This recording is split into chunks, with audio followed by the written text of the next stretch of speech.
And we are live. Hello everyone. Hi. My name is Zyna Oversee and I'm your host today on another episode of The Waiting Room with Zyna. I love you guys. I mean, you keep this thing so interesting. A lot of people are already here waiting on Zoom, on Instagram, on Facebook, YouTube. Are you guys there? Welcome. This is an amazing day, and we are back here to talk again on the topic medical treatment. Before I say anything about that, let me still remind you that this book, Zena's Waiting Room, I'm the author, yes. That is the reason we're here.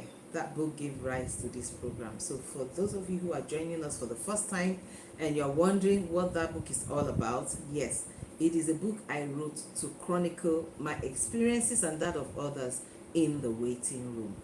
And if you're wondering what is the waiting room about, it is simply today, because my YouTube is already warning me that the network is poor and I have strong network at home, but I don't know what's happening today. Maybe the rains. So let's all pray, fingers crossed, that we'll have a wonderful weather and network today. So thank you again. Welcome. I'm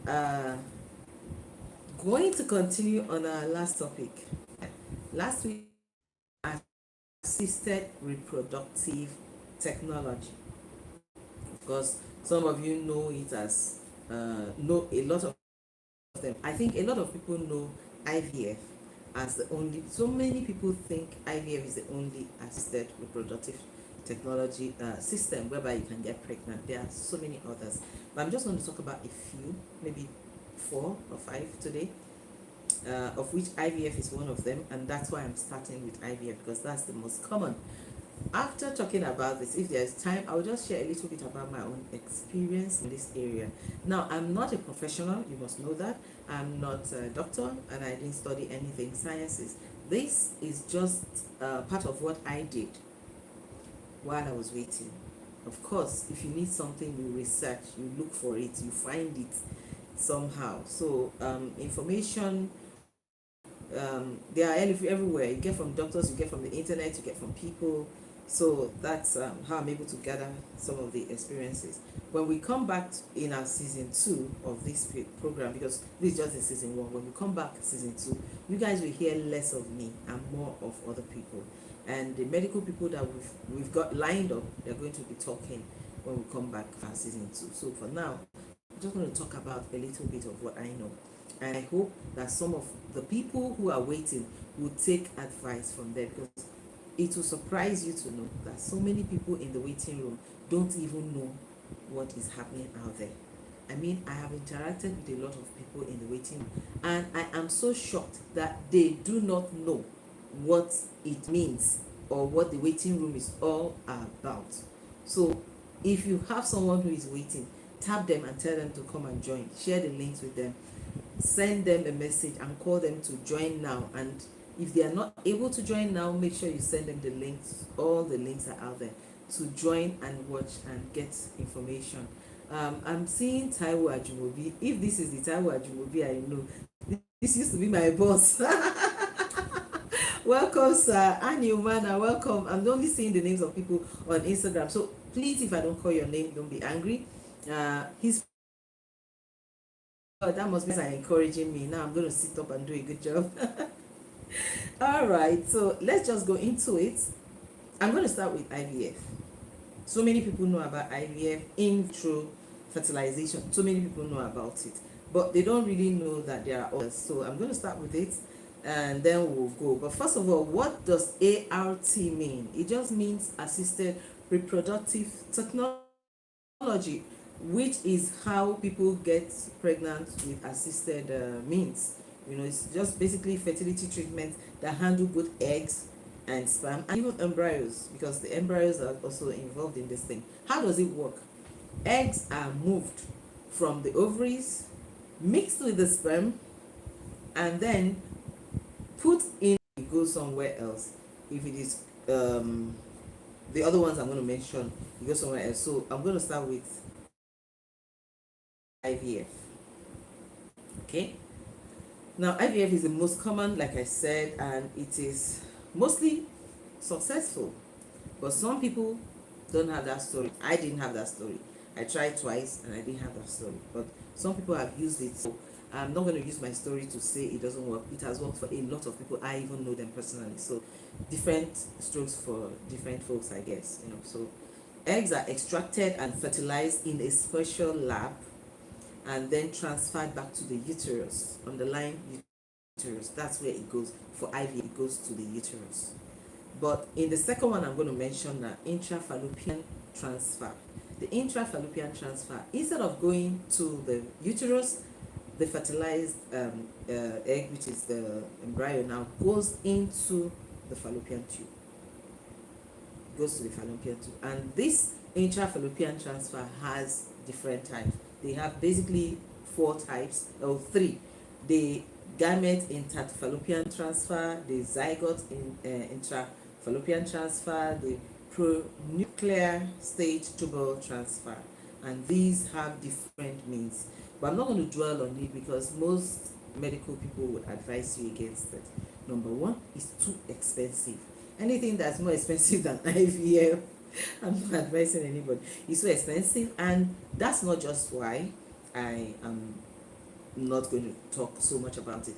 It is also risky.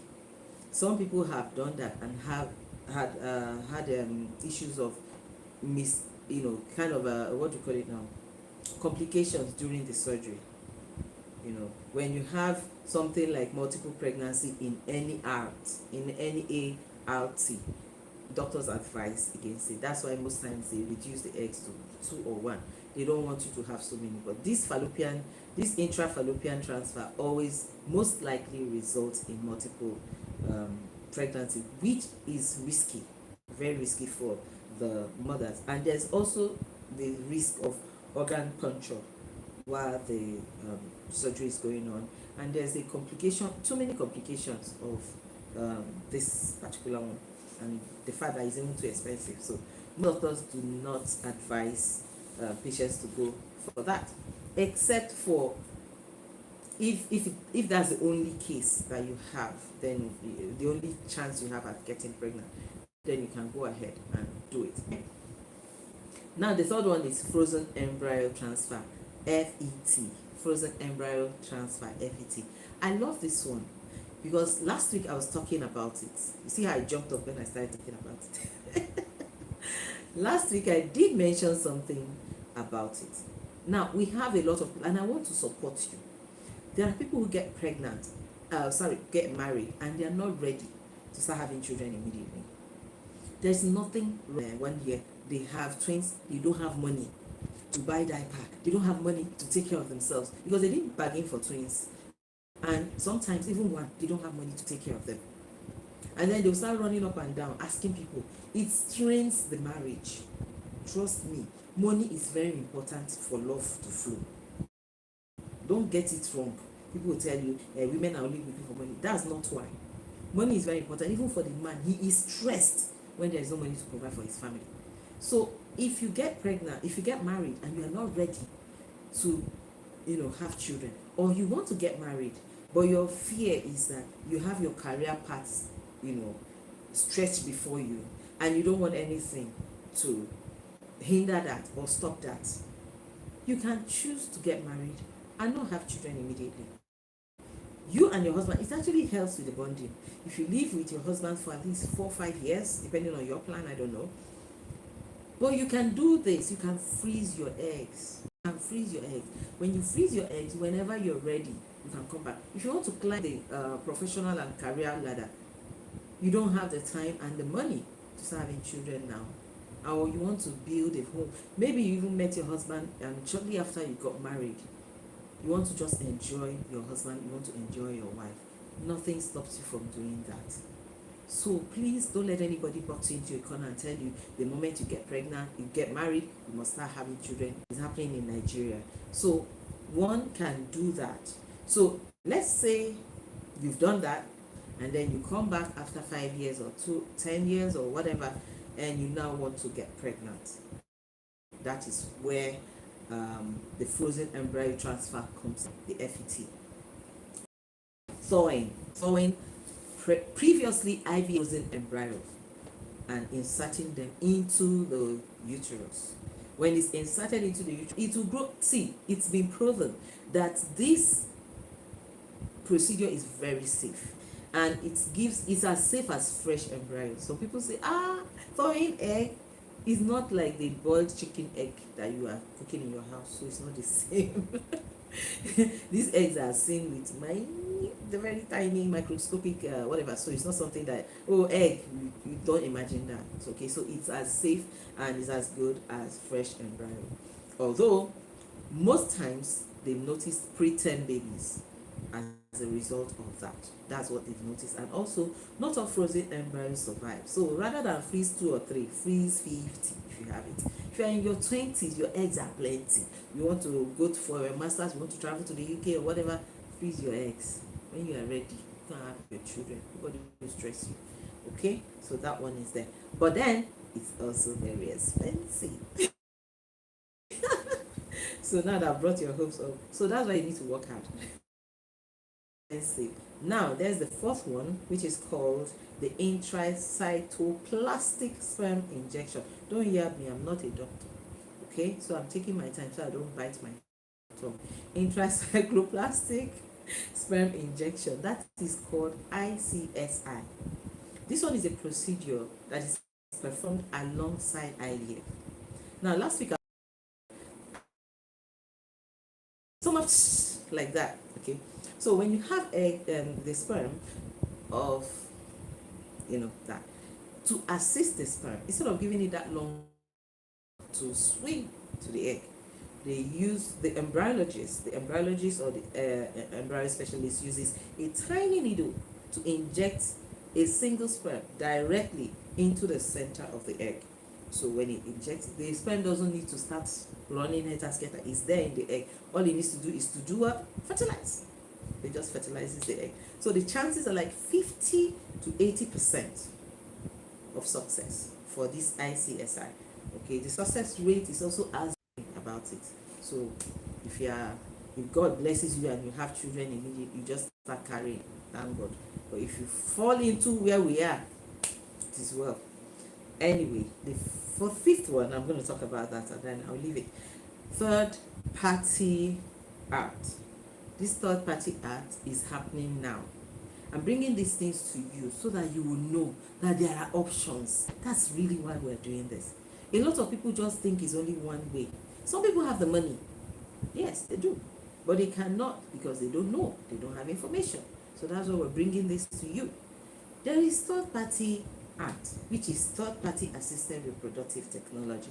That is when someone else donates egg or sperm or embryo to an individual or a couple. And 50% of the time there is pregnancy, and 40% of the time there is birth, whose body is not able to produce at all, or the eggs are not that good, and the person is still interested in having children. The doctors have to get a donor that if you trust the person and know the person and you know that this is not going to cause a problem in the future, because that's where we are. In Nigeria there are so many things. I don't know, abroad is even safer. Some people know you and they donate and they will not stress you. So if you have to do that, make sure that the legal dot all the I's and cross all the T's with the legal system. Make sure that you are doing it the right way and this will not backfire tomorrow. Okay, sperm donor, they also exist. And in the case where you do not want to enter into any problem, you can consult a hospital that is into this professionally, and they can do the one we call the closed door donor. You don't know the person does not know you. The egg, the sperm, and people are there who are donating these things. And I hate the word sell. I hear people say sell. Don't use that word. It's called donor. Yes, even if the person passed with a little amount of money, that's not enough because you're not selling a human being. But that option exists for those whose sperm cannot get pregnant get their wives pregnant, and for those women whose eggs cannot get them pregnant, you can do the donor egg and the donor sperm. Sometimes a woman's egg is not fertile, is not viable, as they say, and then the husband's sperm is taken, and then a donor egg is gotten, and the two will still give the woman a pregnancy, and she will carry to term. And if you're a woman and you're in that situation, stop crying. Just go and do this thing. Forget about what you are thinking in your head and do it. Go ahead and do it. Don't go and stress yourself. And if it's in a case where the man's sperm is not enough, is not viable enough to grant the wife a pregnancy, get a donor sperm. It is there. If you have the money to do it, go ahead and do it. Don't sit down and be calculating all those things. Just forget it. Go and get, that's your child. Raise this child to the glory of God, and to make yourself and your spouse proud, and to contribute constructively to the society. That's the most important thing. So don't let yourself to the next level of paying school fees. Welcome to the club. Right now I'm asking the schools, what do you mean by this? You mean the school fees did not cover this? And they're like, no. So do quick and come and join us. Let's start school fees together. Okay, so that's about that for arts. I'm just going to talk about this 5. There may be more, there may be not. These just the ones I know, and you can find out from the internet. You can ask your doctor. You can go ahead and do your own research. But with these 5, I believe that there are people who didn't know them, so now they do. Now you do. So in conclusion, for this particular topic, I would want to advise that if you want to go into any of these arts, number 1, watch your diet. You have to watch your diet. It's very important. You have to do some changes. If you have to do it, watch your diet. Also, take supplements. Some people say they don't like to swallow, they don't want to. You have to swallow all of that. Just forget it. Now you need to prepare your body so that when you do have the children, your body will not be in deficit of any of the supplements that you need, any of the nutrients that you need, especially calcium. Most of us are not told that the moment you start seeing your menstrual cycle, you need to watch your calcium level. So you need to take supplements. And some people might need to go on exercises, but make sure you ask your doctor before you do so. And I don't advise when you're pregnant with IVF, just not stressing yourself. Please ask your doctor well. Don't say Zyna told you. Because that one is very expensive. Don't go and get belly and go and remove it because you are joking. You understand what I'm saying? Okay. Quit smoking. Doctors will even tell you, quit smoking. For those of you who are smoking, you have to stop it. Stop it. And for men that smoke and your sperm is bolo, just stop that one. Change your diet, exercise, drink a lot of water, take some supplements. You will see a change in your sperm performance. They become sharpshooters. Then another thing is alcohol. Reduce or quit.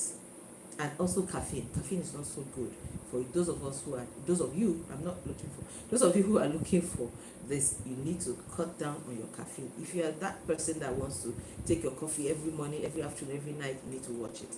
Okay, lots of water, lots of rest, lots of sleep, and prenatal care when you take in. I've heard a lot of people, even if you are not waiting and you happen to fall pregnant, as someone who just got married and God blesses you and you fall pregnant, I see them staying at home 3 months, 4 months, 5 months. I'll ask them, have you seen a doctor? No, I never start to. I'm like, excuse you, what are you waiting for? There's still time. No, you start immediately. You notice that you're pregnant. In fact, once you make sure, you want to discover that you missed your period, go see your doctor immediately. Once they confirm you pregnant, join the prenatal care. They have it in every hospital. Join it. If the hospital you are using does not have it, go to a general hospital or a health center and join them, where they do thorough teaching on pregnancy, baby care, and all of that. Go and join it so you understand. And in case there's something that needs to be arrested, so they can arrest it on time. Okay, so do not sit back and wait. The earlier you join, the better for you and your baby and the safety of that pregnancy. All right, so I'm done with that. Now, Zyna, tell us about your own experience with IVF. Okay, so like I said earlier, my experience is not to deter you from doing yours. there are so many options. People have gotten pregnant from, like, virtually all of them, and so many people have also been disappointed virtually from all of them. So you cannot use my experience to judge yours. But in my own case, I was not lucky, because when I tried the IVF the first time and the second time, it didn't work. And then I proceeded to surrogacy, like I told some of you earlier on, which is what we're going to talk about next week. So, but that was years ago. But I believe that a lot of things actually have gone into this thing, and they keep improving it every day. So don't sit down and use one person's story to judge yours. Yours might be different. So make sure that you go and take care of yourself, that you go and find solution to your own problem. Make sure that you listen and do the right thing. Do what the doctors are telling you. Make sure that you visit the doctors with your spouse. It doesn't make sense if a husband is visiting without the wife, or the wife is visiting alone without the husband. Like this thing, you are in it together. As far as you are in it together, you have to work as a team. If you don't work as a team, it's not going to work. So working as a team means that you and your partner will have to go to the hospital. You and your partner would have to do whatever they are telling you to do. If the wife is the one who's going to make it fun, okay, make it fun, and try to relax about it. Don't put too much pressure on yourself. Most of the time, the doctors will even tell you that when you put pressure on yourself, you most likely may not get the result you're looking for. Yes. So pressure is not your friend at this point in time. If your job is such as stresses you out, you may think about that job. Maybe you need to change it, or change departments. Anything that gives you so much stress will not help the success of your art, because it is a lot of money. Apart from the money, the emotional attachment. I remember when I went for the extraction, when I went and they extracted my eggs, I went home and I felt I left something at the hospital. I don't know if it has happened. I think I've discussed with one or two other friends of mine who were also waiting, and they told me the same thing. It felt like I left my baby at the hospital. It felt like that for me. I felt like I left my baby at the hospital. It was so emotional for me. It was so emotional. So it's not a journey you want to embark on alone. It is something that if you're already in a relationship, please, men, don't think because Mrs. A, B, C, they said she did IVF and she has put to bed, you now think your wife should also go and do it on her own. No, you need to be there. Because my experience, I was feeling like I left my baby, and then imagine when I went for the transfer. This is the part that gets me so feeling so bad about the medical practice in Nigeria, which I believe God that they are getting better at now. But then when it happened, I don't know, I think they are getting better, but the way they handled it in my own case was very terrible. I was asked to come in for the transfer. After they harvested the eggs, it was to divide, fertilize, and then they will transfer, just like I described, transfer the embryos back into my uterus. I got ready, I lay down there, but they came and told me, sorry, the eggs, they've divided, they fertilized, they didn't divide, they divided different. I can't understand what they were saying. I was like, what? And that was how I came back. Now, for me, the mourning period for that was like, I mourned those eggs.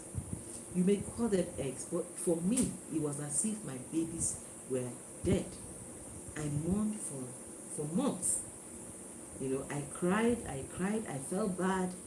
There was no follow-up call from the hospital. If you're a doctor and you're watching me, just know that the way you people treat people, it matters a lot. There was no follow-up call from the hospital to say, how are you feeling about this loss? How are you doing? No, and do another one, which I still went and did. And then down the line, it didn't work before I ran away from that hospital. So, but this is not to say that some hospitals are not good. Yeah, but I'm just saying this is my own experience. And I told myself I wasn't going to do IVF anymore. So There are so many people with worse experiences than myself, and so that's why we need to keep talking about it, so that maybe the medical practitioners, they will hear and they will listen and they will change. The way you talk to patients, the way you treat them, the way you treat women who are waiting, when we come to do our test, when we come to submit our specimen yet again, those are, it is her hope that is being dashed and thrown away. So, but I'm wiser now. If I should go for such a thing, I will not take what I took the last time. And so this also goes out to you. If you are doing anything IVF and whatever, open your eyes. If you're doing any form of art, open your eyes. Don't take anything. Just ask questions. Demand answers. Because what I know now, if I had known it then, I would have demanded more. And another doctor told me if I had asked more questions, I probably would have found out that maybe my eggs were not as bad as it's claimed. Maybe know your rights and you need to ask questions. I didn't know then, but now I do, and I'm telling you. So if you're doing anything art, open your eyes. As much as you're doing your part, you're paying a lot of money to get these services. Ask questions, open your eyes, and make sure that nobody takes you for granted. So at the end of the day, you get what you're looking for. All right, so that's it from me to you guys today, and thank you again for staying with me this 30 minutes, and it's been amazing, it's been rewarding, it's been wonderful. Thank you, thank you, thank you. I appreciate you all for joining me. Facebook, Zoom, thank you, from Instagram and to YouTube. Thank you guys, I appreciate you. Please do not forget, go to our YouTube channel. Just go and subscribe now. Don't say tomorrow. Subscribe now. Share, comment on all the platforms where you have. Comment and say something nice about this program, what you have learned, and tell others about it. And please do not forget to like, love, and hit that notification button so that you get a notification when